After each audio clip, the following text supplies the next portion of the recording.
मंगल आजू जनकपुर अति मन भावन है। एक बार दुल्हा दुल्हन के आशीर्वाद स्वरूप ताली बजा दियो 100 फुटे।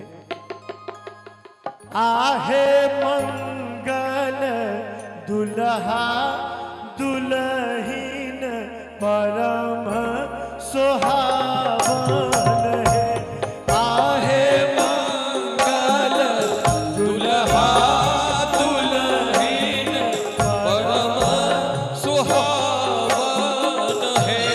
आहे मंगल आजू जनकपुर अति मन भावन है।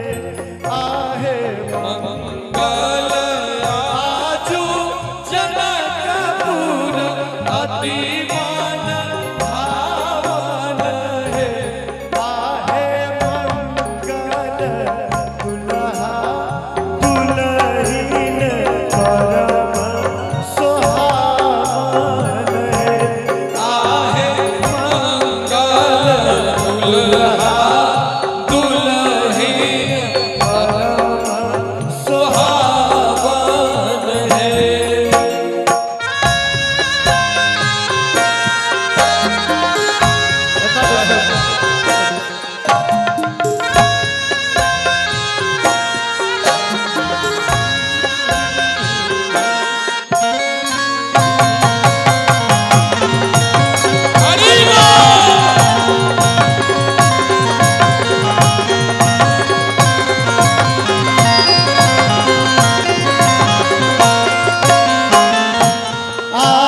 जतबा गोटे देखाई छिए एक बेर दुल्हा दुल्हन के आशीर्वाद स्वरूप दुनू हाथ उठा दियो तो सब गोटे हां कनी देखाई में दिक्कत होय छै कनी हमरो तो दुनू हाथ उठा दियो सब गोटे मंचो पर जते गोटे समय सब बैसल छी हाथ उठा दियो और ताली बजबै कि आहे दुल्हा दुल्हन परम सुहावन आहे दुल्हा दुल्हन परम सुहावन